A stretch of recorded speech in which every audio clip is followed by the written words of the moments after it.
All right, so here are the three main biaxial strain equations right there that we use.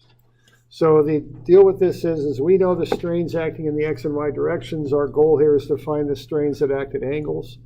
So there's the normal strain equation.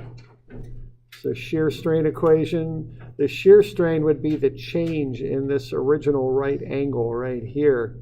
So it's comprised of the rotation of the x1 line and the y1 line. So the angle of rotation of one of the lines there is given by this alpha equation. Okay, so those are all on your formula sheet. They're on the back there. So those are equations 71, 72, and 77 is what they are. All right. So that's what we've got there. And we went through a couple examples of this stuff, right? We did this example here where we had the strains in the x and y directions, and we ran the numbers and found the strains on an element oriented at 30 degrees. So we see that this stuff's an awful lot like the biaxial stress equations with some exceptions there. One of the main differences is you measure the reference angle with the horizontal plane.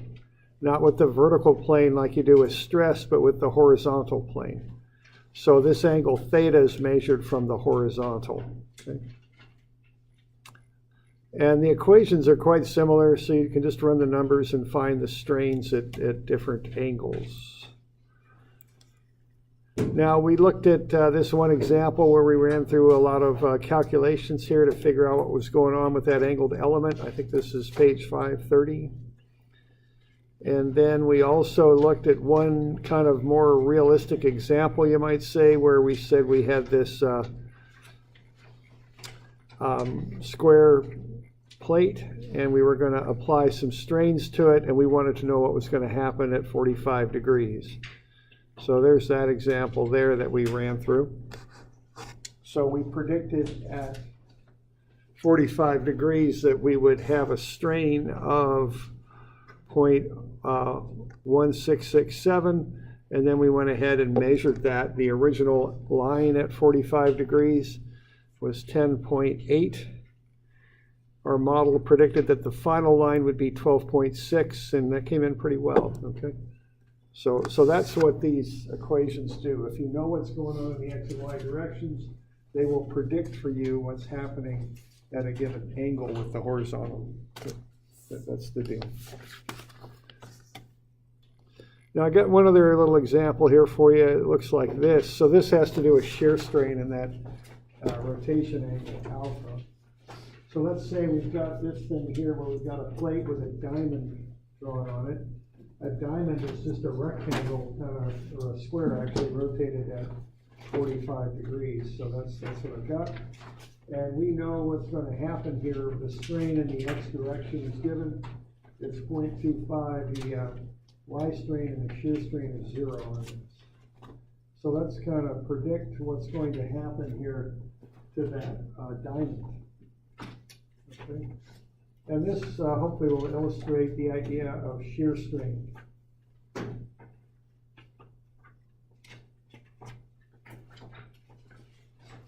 I'm on page 520.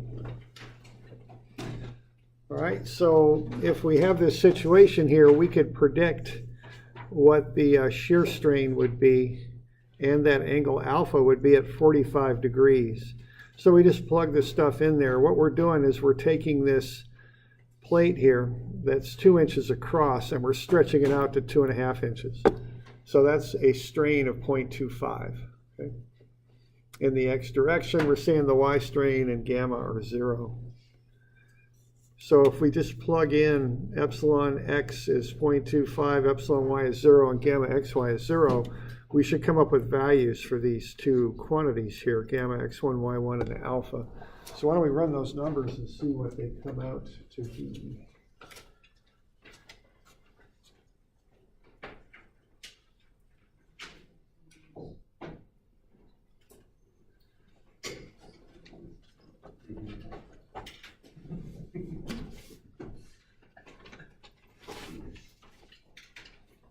And then we'll take a look at what that would actually mean for this this example here.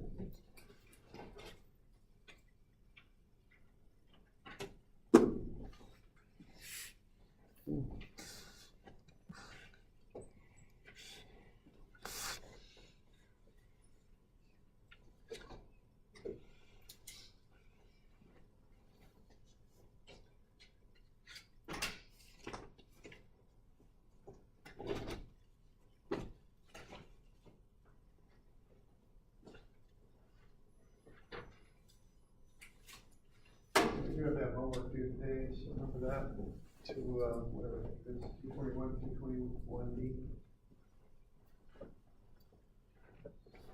Okay. So when I run those numbers for gamma x1, y1 at 45 degrees, I'm coming up with a negative 0.25 radians for that. Okay. So what that is an angle in radians. I converted it into degrees. Negative shear strain means the angle gets larger, so that angle should increase by 14.3 degrees. And then when I run the alpha angle there, I get a negative again, 0.125 radians. When I convert that to degrees, I get 7.2 degrees at 45 degrees. Okay. So what I'm doing there, I'm plugging in the lengthening strain in the x direction, the y and the shear strain in the x and y directions are 0. And I'm predicting what's going to happen at 45 degrees. That's what I'm doing here. That's what these equations do. So why don't we take a look and see what those things mean as far as what will happen to that diamond. You'll notice that when that plate stretches out, it's not a diamond anymore. Okay. It changes shape a little bit. I guess it's still a diamond, but if you look at it at 45, it's no longer a square. It's stretched out. And what that means is that angle ABC isn't 90 degrees anymore. It's different on account of the stretching. And see, that's what this angle will predict. It'll predict how much that angle will change. Now what I'm doing here for both of these examples on 510 and 520 is using extreme strains just so we can look at them and measure them and see what we're talking about with these equations. These are far in excess of what you'd usually expect to see with a metal anyway. Maybe in these days of more plastics and things like that, you might see something like that, but certainly not with metals. Okay. All right, so let's just have a look at that second sketch on the right. See, on the left, we know we got a nice little square there, 90-degree angle there for ABC. But again, on the left there, that's what we got. But on the right, it's changed. So let's have a look. Okay. So what we found here is gamma x1, y1 is negative 14.3 degrees. Now that negative is a little bit deceptive because it's getting bigger, okay? A negative shear strain means the angle gets bigger. And then alpha is 7.2 degrees. That's what we got there, okay? So let's put a protractor on there and see what's going on, okay? See, that original angle ABC was 90. But on the right, it's not anymore. It should have increased by something on the order of 14.3 degrees is what our model predicts, because that was our shear strain at 45 degrees. So we orient our protractor there, and there's 90 right there. There's 80 and 100, I guess would be a better way to call that. So that's 10 degrees. We're almost to 14 degrees there or more. Not quite, but almost. Okay? So we're not getting a perfect answer here because we've got such large strains that our mathematical models' assumptions are getting strained at themselves, pushed on a little bit, you might say. But you can see that what's happening there is that angle ABC gets larger by about 14.3 degrees. And we didn't have any data on that initially. All we knew was the thing stretched out that way, okay? And from that, we can predict what happens to that angle. That's what's going on with this stuff, okay? So you're able to predict strains and deformations at odd angles with these equations. All right. Now we could also look at alpha. Now what alpha is the rotation of that line BC. That's occurring at 45 degrees. Okay, so that used to be 45. So if I lay that protractor flat at B and look, here's 45 right here. Well, see, that ain't 45 anymore. See, that line BC is rotated just about 7 degrees, okay? And alpha was actually a negative, meaning a clockwise rotation. So that got that line rotated a bit. So if you look at the rotation of BC, if you also look at the rotation of BA, if you combine those together, you get the shear strain on ABC. See, that's what's going on. Okay. So if you ever need this, that's what these models do. They predict what's going to happen at an angle. What you know is what happens in the XY directions. What these things do is predict what happens at some odd angle. That's what they do. Okay. They're just using geometry to kind of get that figured out for you so you can just crunch the numbers and see. All right. Any questions on that?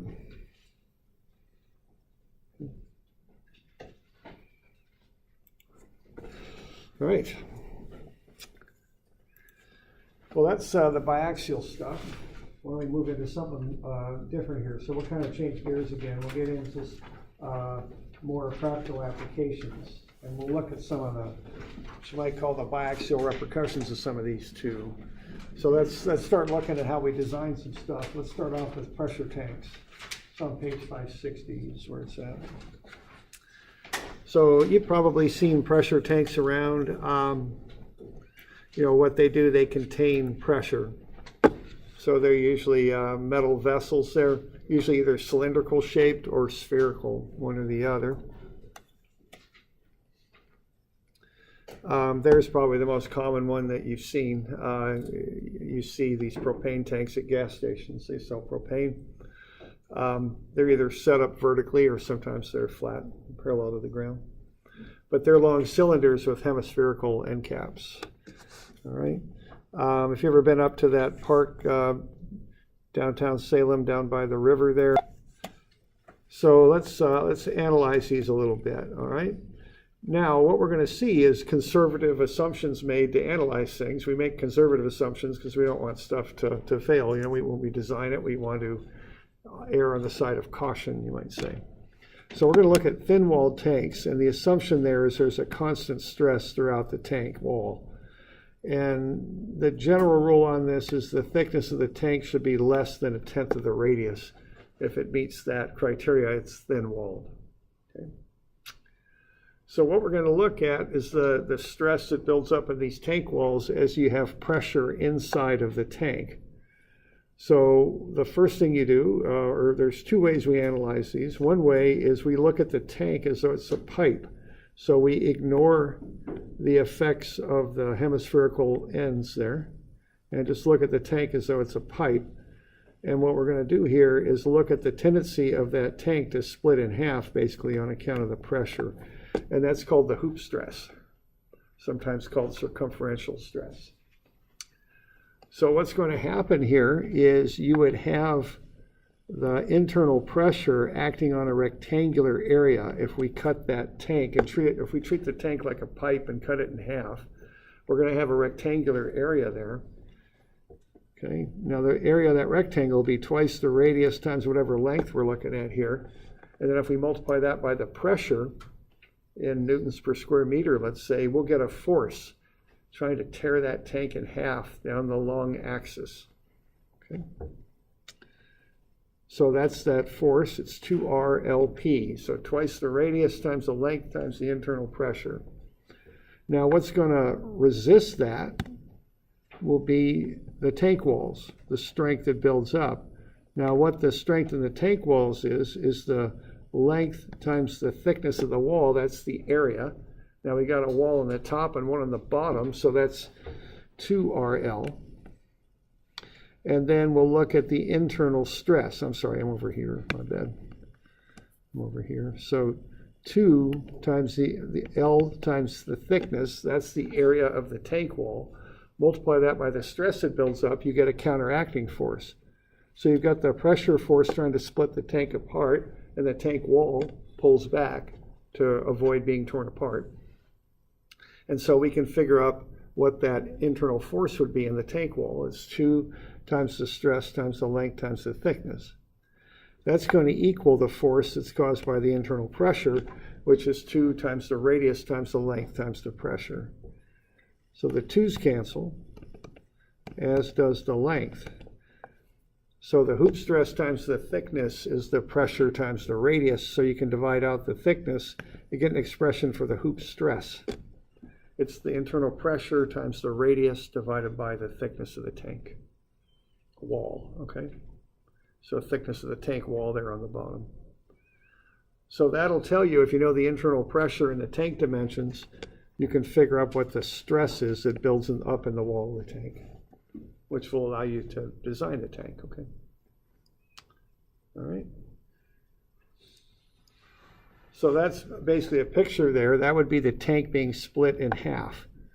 So what you're looking at is you're looking at the pressure that builds up on the inside of the tank and pushes on that, and then you're going to have the stress in the tank wall that pulls back, and you're putting those in equilibrium and using the fact that the force is either the pressure or the stress times the area. That's what we're doing there, okay, to develop that equation. We're ignoring the effects of the hemispherical ends, but that makes our design more conservative because they would add strength. So we're ignoring those, so that gets us a more conservative design. Okay. You okay with that? Okay. Okay. There's also what's called axial stress. We can do the same sort of thing. What axial stress tries to do is tear the ends off the tank. So what you're going to have there is that internal pressure times the area, pi r squared. What pulls back is the axial stress in the tank wall times the area of the tank wall. Now to get that, you'll take the circumference, 2 pi r, lay it out flat, multiply that by the thickness of the wall, and that will get you the area. So if you take that 2 pi r times wall thickness times the axial stress, that should equal the pressure times pi times r squared. So what we get here, if we equate those together, that internal force on account of the pressure will equal the force in the tank wall that builds up to resist it. We can cancel out pi and one of the r's. And what we get there is PR is sigma t times 2. Solve for sigma, we get PR over 2t. So that axial stress is half of the hoop stress. We don't get any shear building up at those on those planes, I should say. So the hoop and the axial stresses are principal stresses in the tank wall. They're 90 degrees apart. The shears are 0 on those planes. Okay. All right. So the working end of this is you should know what hoop stress is and how it acts, and it's PR over T, and you should know what axial stress is and how it acts, and it's PR over 2T. That's kind of the takeaway from all this. You have those equations on your formula sheet. It's on the back. Okay.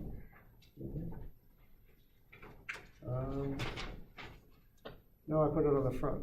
So it's equations 61 and 62 for hoop and axial stresses.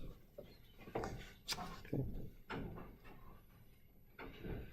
All right, so for axial stress, we're talking about tearing the ends off the tank.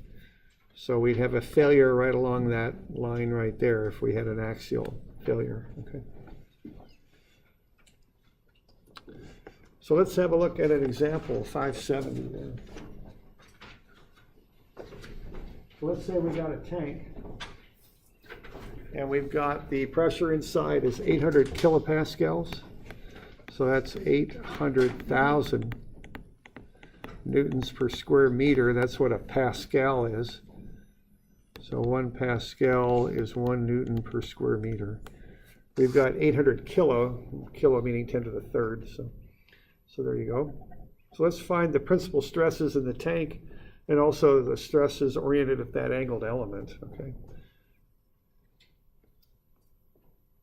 So what do we got going on here? See our formulas are based on PR and T. So we want P, that's 800,000 newtons per meter squared. We want the radius, it's half of that, and we want the wall thickness. So those are the things that you need in order to calculate this stuff. So half of 1.2 meters is 0.6 meters, and then the thickness is 10 millimeters, which is a centimeter, which is 0.01 meters. And then you just plug the stuff in. That's about all there is to that, okay? And you'll find the hoop and the axial.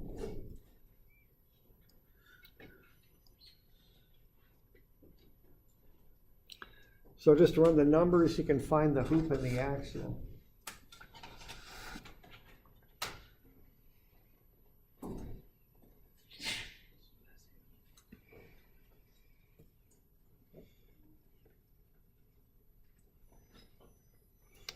Okay, so we just run the numbers and figure out what those stresses are, and then what you could do is compare those stresses to the what we call the allowable stresses for whatever the material you're making the tank out of, and make sure that it's strong enough to hold, that you're not exceeding any stresses on that.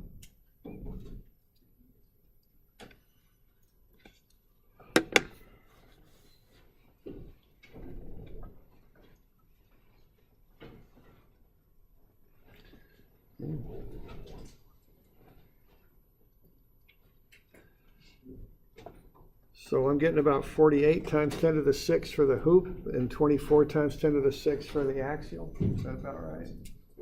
Okay. Normally on these I just find the hoop and then divide it by 2 to get the axial. I don't bother to run the second equation all the way through. I just take half the hoop and that's the axial. Okay. So those are the stresses acting in that tank. Okay. Now the shear is 0 on those, so those are the principal stresses. So I've got a little bit of a sketch there on the right-hand side. Which one acts which way?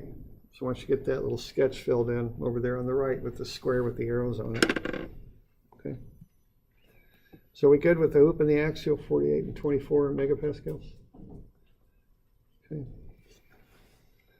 So which one goes which way?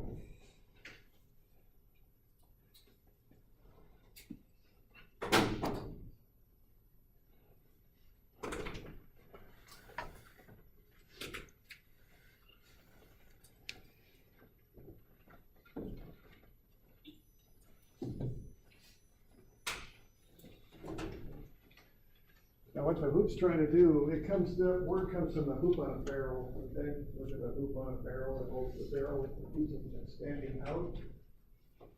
So the hoop tries to split it that way. The hoop tries to split the tank like it's a pipe. Tries to rip it in half. The axial tries to clear the ends off the tank.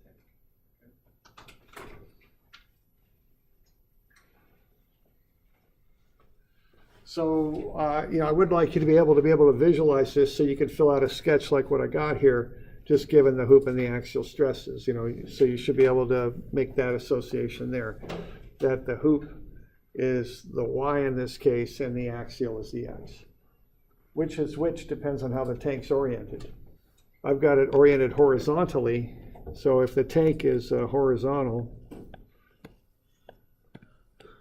the hoop does that, and the axial does that. But if the tank's oriented vertically, like that picture that I showed you at the beginning of class, it's the other way around, okay? So it's not like one's X and the other one's Y. It depends on how the tank is oriented. The hoop splits the tank in half the long way. The axial tears the ends off is what it does. Okay? So we got this one here, so our hoop is sigma Y. Okay. All right, so if I'm designing this tank for some reason, that's the design stress, okay? Right there. And maybe I should put the word axial in front of that because that's the design, that's the axial stress design value there. That's the biggest axial stress. And it's tension. There's no compression in these tanks. They're like balloons. They're just being stretched out. That's how I think about them, okay?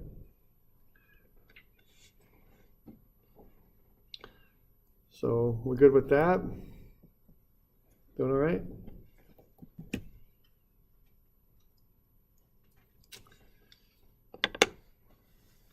All right, now those are the principal stresses. So what angle will tau max in plane occur at? If those are the principles, where's the tau max plane going to be? 45? Okay. All right, so the maximum in-plane shear stress occurs at 45 from the principal plane, so that'll be 45 degrees. So if I want to find that maximum shear stress, I can just run that general shear equation, 26, and do it for the proper angle, which is 45 degrees.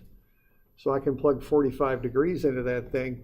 Tau xy is 0. There isn't any shear on the xy planes. It's at 45 in the other oblique planes, but there's none on the xy plane. So that second term zeroes out. You can run the numbers on that and see what that's going to be. All right. And we just plug in everything. Sigma x is 24, sigma y is 48. Twice of 45 is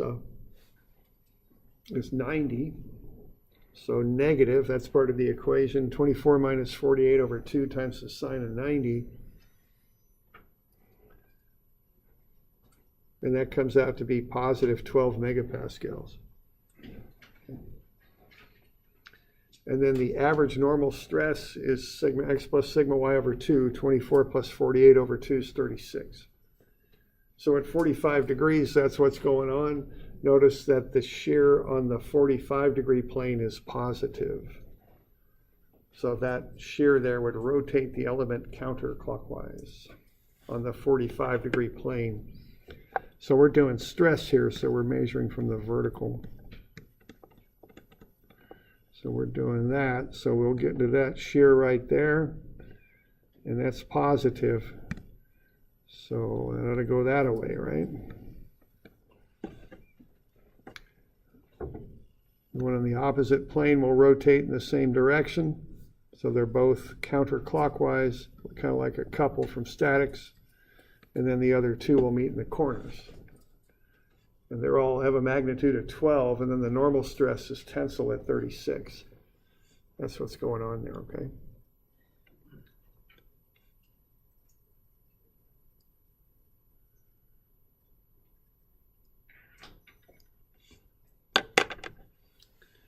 So something like that.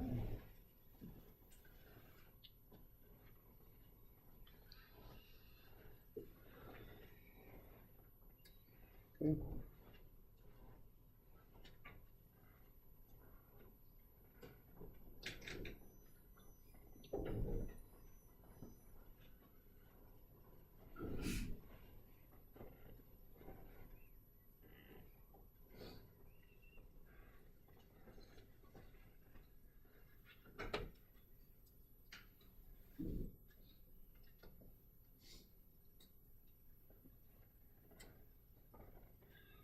So you all okay with that?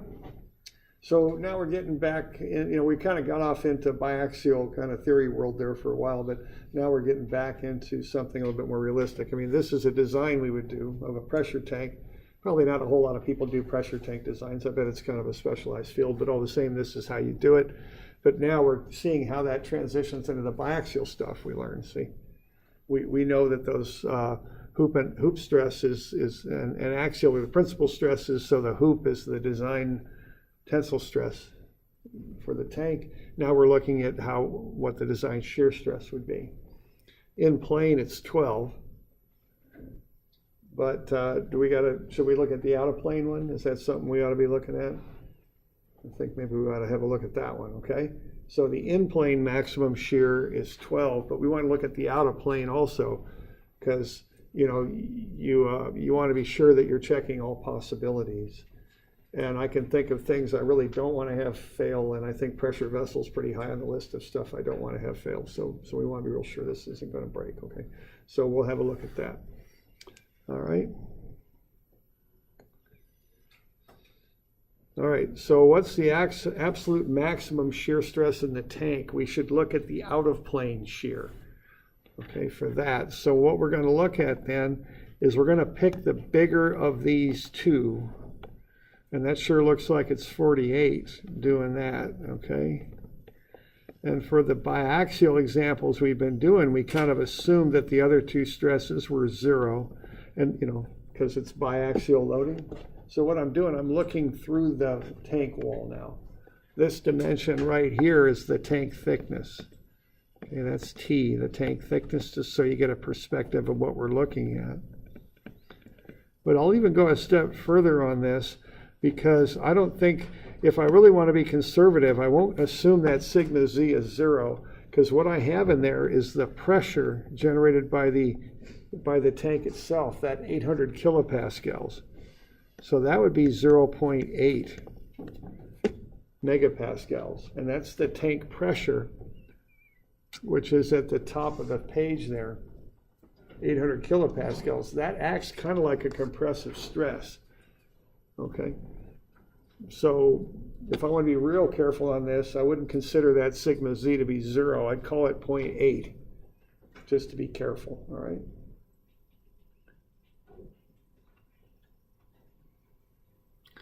So there you go. So now we've got that, and we can do our sigma max minus sigma min over 2 thing on that and see what we come up with for that out of plane shear stress. Okay.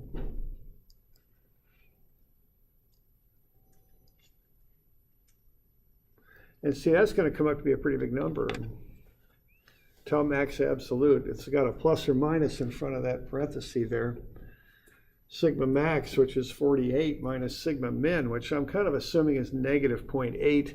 That's a real conservative assumption, but what the heck, you know, you kind of have this, the more risk there is in a failure, the more you're willing to do to avoid it, right? And I think a pressure tank failure could be very bad, so we'll be very conservative on that. So we got 48 minus a negative 0.8. The 0.8 is the 800 kilopascals is what that is, okay? It's a pressure pushing against that inner tank wall, acting like a compressive stress is what it's doing. All right, so if this thing were to fail in shear, it would fail at a 45-degree plane on either one of those lines on account of shear, okay?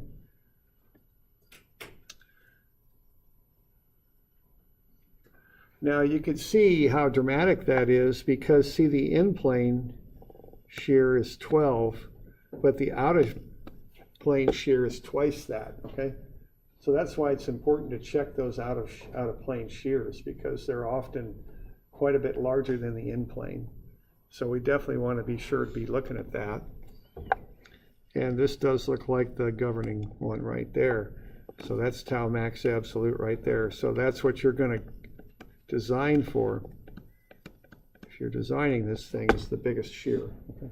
Not 12, but 24. Okay.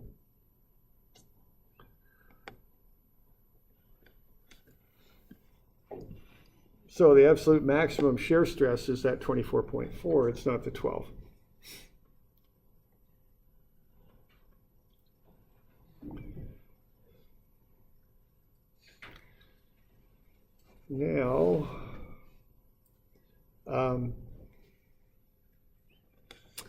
Now that's the absolute maximum shear stress. So those are our design values. So we're going to design for the 48 for the tension and 24.4 for the shear. Okay. Now we also might want to know what's going on in that element. So we doing okay here? Okay. Now if we got that element, let's see if we can find the stress there on that thing. Now let's have a look at why we might want to do this first. See, we got to fabricate these things. And one possible way to fabricate a cylindrical thing is to take a straight sheet of steel and wrap it on a spiral kind of pattern like that. Now, I don't know if they do an actual pressure tank like this, maybe not, but let's just say they did, okay? So what you would be interested in, if this approach were taken, is you'd look at the strength of the welds here, and then you just align that with an element, right? And you'd find the stress on that element pulling those welds apart is what you'd be looking at. And you'd look at the strength of the welds. Okay, so there's an example of why you might want to do this biaxial stuff at a certain angle. If it might have to do with your fabrication method, how you made the tank in the first place. Okay, so had it been built that way, we might be very interested in finding the tensile stress at that angle because that's right on the weld. See, that's pulling the weld apart. So we'd want to know the strength of the weld and see if it could withstand this. Right? So what we would do then would be to use 30 degrees, but be a little careful there because what sign are we going to put on that 30 there? Which, when we input that into the formula, yeah, we'll double it. But what else we got to do on that? Yeah, it's negative because that's clockwise, okay? So just watch this stuff. I mean, all this stuff matters. So that's going to be a negative 60 times 2, so it'll go in as a negative, yeah, so it's negative 30 times 2, so it'll go in as a negative 60, okay? So we'll just pop everything in there, and what we find is the shear on that plane is negative, the normal stress on that plane is 30 megapascals when you run those numbers. We could find the shear on that plane also at negative 10.4. And then if we wanted to, we could find sigma y1, which would use this shortcut formula to do that. Okay. So what we're doing here is we're kind of starting now a little bit upstream of where we started here for the past couple weeks. What we were doing here for a couple weeks was I was saying, okay, we know sigma x and sigma y and tau xy, they're such and such, let's figure out what's going on here at angles. Now what we're doing, we're saying, let's find sigma x, sigma y, and tau xy first, then we do the biaxial stuff. And see every standard design situation you're into, if that's pressure vessels or a torsion shaft or a beam or something, we can now find sigma x and sigma y. We can do that, okay? There's standard equations for the doing of that, all right?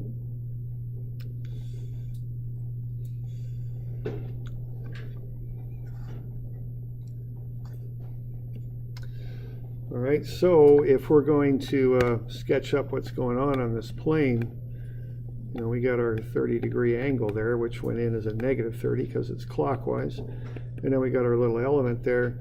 And at 30 degrees, yeah, why don't you sketch that up? We got just a couple minutes. You've got that little sketch there. I didn't show the full angle on it, but it's over in the lower right-hand corner of your page. Why don't you get those stresses on there just so we're all clear on what's going on with that.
Okay, so the plane's at 30, that's the angle we put in. We want the stress normal to that, so that would be 30 megapascals.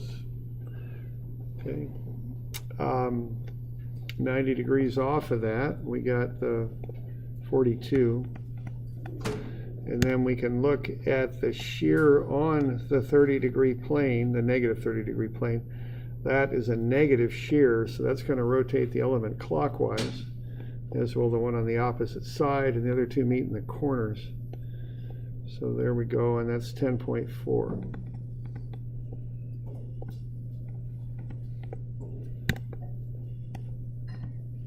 So I think we get to something like that. We're doing all right with that?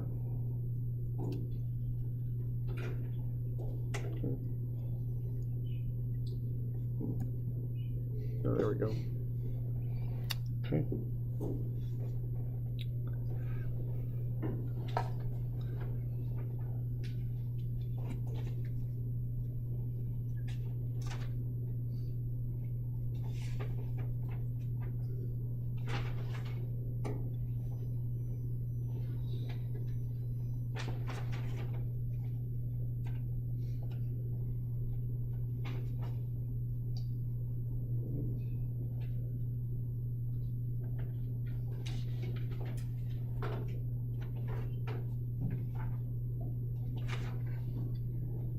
Trying to remember, I assigned 231 and 234 already, is that correct? You don't remember? Pretty sure that's what I did. Yeah. So I already assigned, they're due Friday, right? So 231 and 234 are due Friday. I think you said it's due on Monday. Monday? Okay. Well, we'll get you a couple. I did? Okay. So we'll put a couple more. Oh, that's right, because we got that quiz coming up. Okay, I'll get you a couple more of these. That'll be due on Monday. For now, anyway. So 251 and 3.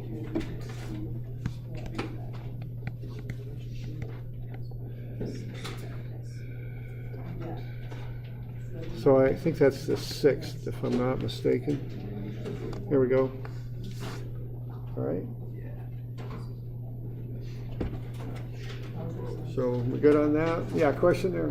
On Drupal, it says the 221 and 221B is due. Yeah, I've got to post that recitation, so you can turn it in tomorrow if you like. Okay, now remember we got that Morse circle quiz. That's down there in the Red Cedar Hall 111 Testing Center, but we'll also do it Friday in here.